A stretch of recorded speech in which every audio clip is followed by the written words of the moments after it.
When I think of robust engines that have stood the test of time in the tuning world, I think of the 2JZ, I think of LS V8s from Chevy, I think of the Honda K-Series, and of course, I think of the VR6. The first gen Audi TT is, yeah, one of the original VR6 powered Volkswagen Audi products on the market, but I can't be the only one who doesn't think of this car when I think of VR6. I think of the Mark IV R32, the Mark V R32.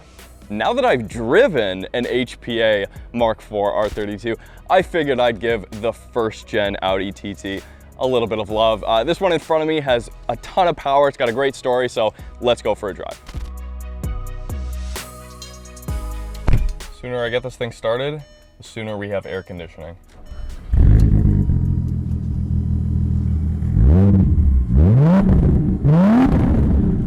Out of all those engines I mentioned up top, the VR6 is probably the least swappable of all those, the LS, the K-Series.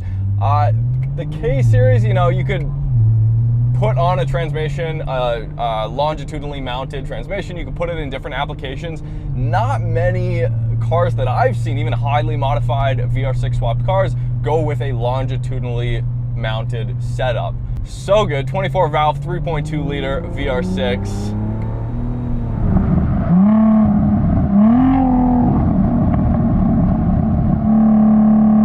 Of course, the TT and the Mark IV R32 came with about 236 horsepower factory, I want to say, and about 240 pound-feet. I might be off a couple horsepower, a couple pound-feet.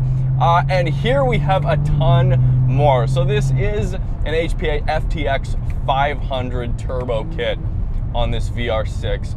What does that mean? It's got a big Borg Warner 8374 ball bearing turbo, EFR turbo. Really good response is the goal here. Area under the curve, especially when I look down at the tach, and VR6s don't necessarily rev too high, although if you look at the bore and stroke of the engine, I believe there's still an under square engine. This one I'm driving also, unfortunately, you guys already figured it out, it is not a manual, it's the DSG. So there is that. This was actually one of the first mass-produced production vehicles with a dual clutch transmission. Pretty incredible. The TT came to America in the year 2000. Lasted about 25 years. Obviously, they no longer make the car, which is kind of disappointing if you're into that sort of thing.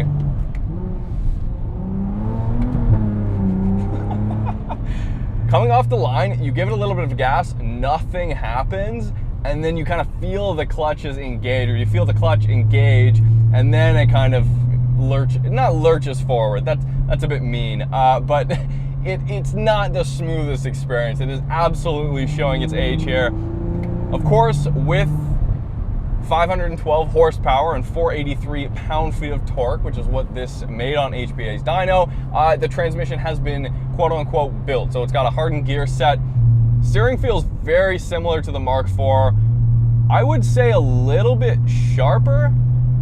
Brake pedals firm. Good confidence in the brakes. Big old HPA big brake kit. Now the VR6, there's a bag back there. The VR6 models did have upgraded dampers and upgraded brakes and sway bars from the factory, but of course HPA takes it one step further. Really smooth power.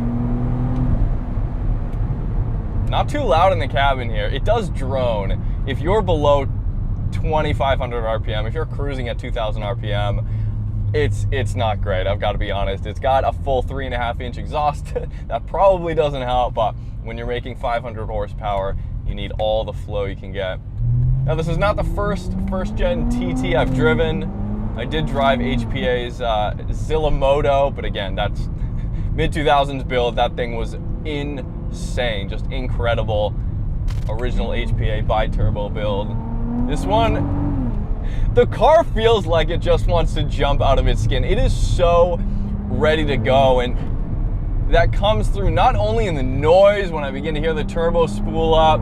I mean, 2,500 RPM, I can feel the faint whistle of the turbo, just like, hey, come on, let's get into it. Also, the throttle response it's very eager to jump up and get into boost. which I like. It feels like it has a ton of torque and it has a ton more to give. It's rolling just below 3,000. Wow, by 4.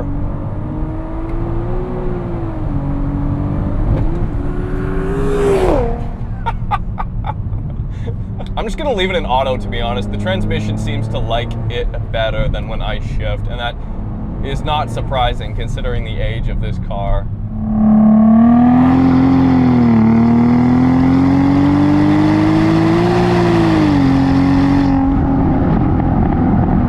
Why don't we just go from a dig? We'll go from a dig here, see how it spools up.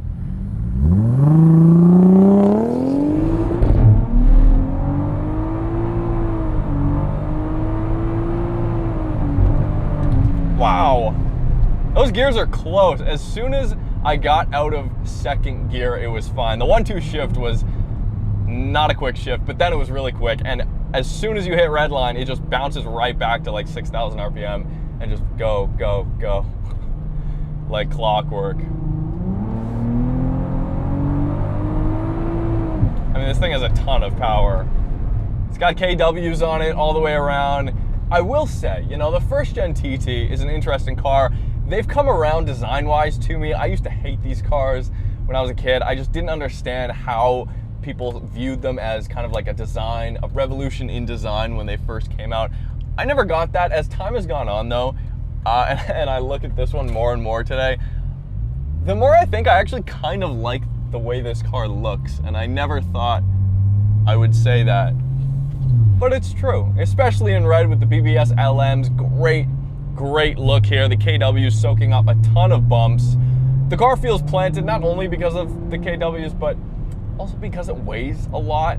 Now, second gen TT incorporated a steel and aluminum space frame, what Audi calls the space frame at the time, and that included a ton more aluminum suspension components. So that car lost a few hundred pounds, but this is still around 3,400 pounds here.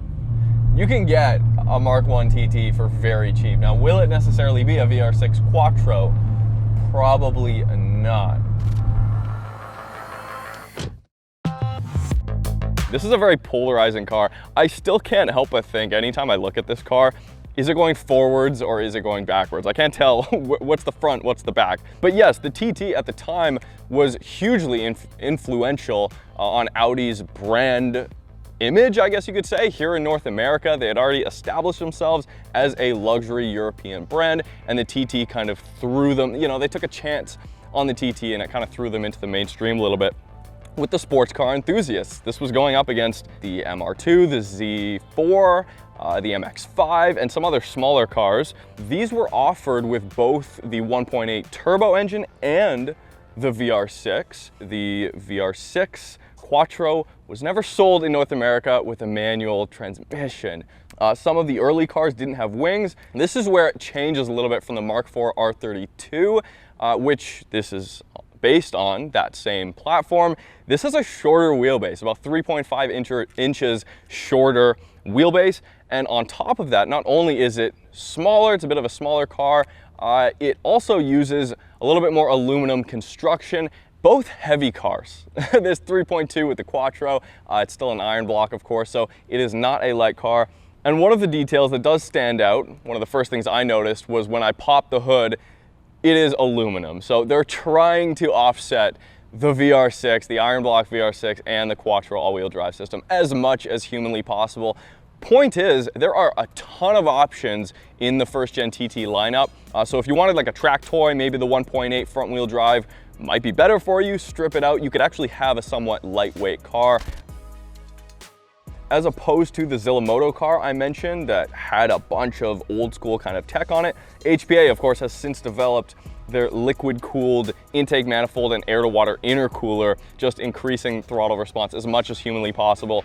And the longevity of the engines is very important. Of course, if you want to road trip this car, if you want to daily this car, hot weather, cold weather, it needs to stand the test of time, much like a brand new car would, right? And that's one of the goals at HPA. So if you haven't figured it out already, that's exactly what this car is built for. Daily driving and cruising in stealth. As stealthy as a red car can get, I guess. This is easily the cleanest first-gen TT I've ever seen, and the goal was just to fly under the radar, ironing out any potential weird noises along the way, skipping the Fast and Furious gauges, and being able to cruise quietly, but also have that sweet VR6 sound on tap whenever you want. It also has a Haldex controller that HPA installed, so there's no waiting for the rear wheels. It's full-time all-wheel drive and a 50-50 split depending on how aggressive a setting you go with. Just hook and go all day long. Now, with 500 horsepower, big turbo, you might think, hey, do you need to build the bottom end of this VR6? And no, for HPA's FTX 500, this is a factory bottom end with exception to the connecting rod bearings. Those have been upgraded. And then on the top end, it's got a fully built valve train. So valves, retainer, titanium retainers, all that stuff. And we're running 16 pounds of boost to get that 512 horsepower. Fairly conservative here, and the best part is we're running pump gas, 93 octane. Now the interior of the TT has held up incredibly well. This example has really low mileage, 40,000 miles on this. It is, I believe, an original owner car. It was owned by is owned by a family down in Michigan, and what ended up happening was the owner of this car ended up passing away, and his dream, effectively, the whole time he had the TT, was to have an HPA built Audi TT. That was his goal, that was his kind of vision. One day, hey, I'm gonna have this TT that I've kept really nice and clean in the family for years. I mean, this car is immaculate. When you shut the doors, you still hear that, like, what you would expect from a brand new German car. Even here, 25 years later, it holds up. But he ended up passing away, and his kids and the rest of his family kind of took it upon themselves to send the car to HPA and kind of fulfill that dream. And the fact that 30 plus years later, after HPA's inception, they're able to kind of capture that enthusiasm still within the VW and Audi crowd is incredible, and this car is a perfect example of that. The one thing I will say, seating position, I'm sitting way too high. I'm 5'9"-ish, and the visor here, on certain roads, I almost can't see. Like, I want to be ducking. I have an inclination to duck, especially the windows here. It feels cool. It feels like I'm in something low until I begin pushing it. Then I realize how high I'm sitting in comparison to the other car. Now, part of this might be because I've driven the Zillamoto TT, and that had an aftermarket seat and rails, and I was just slammed on the floor. That felt really good. So there is a solution. You just have to get rid of your factory seats, which are pretty good. They've got decent bolsters. The cabin's nice. It's well laid out. It's well thought of. I think it's aged brilliantly. It looks a bit kind of tunerish just from the factory. It's very mid-2000s. It wanted to spin there, 3,500 RPM. Wow. Every time it shifts, you just get another kick of torque. You can shift at 4,500 RPM and just have that light-to-light torque and kind of feel the turbo spool up and have that engagement and that kind of fun shoving your spine into your seat. Or you can just bang off rev limiter and never dip below 5,500, and you have a ton of peak power. There is a solution for the gearbox problem. If you don't want a DSG, or if the owners of this car wanted to, in the future, go with a third pedal, that's what I would do personally. What HPA did with that Zillamoto car, and what they have done in the past, is take the 6-speed manual from a later Audi TT RS, and then make that work with a VR6. But yeah, it's a tight car. It likes to play. That's one of my favorite things about the VR6 compared to like an Audi S4 or something like that with a big V8 or V6 up front. Like, you just don't get the same understeer at all.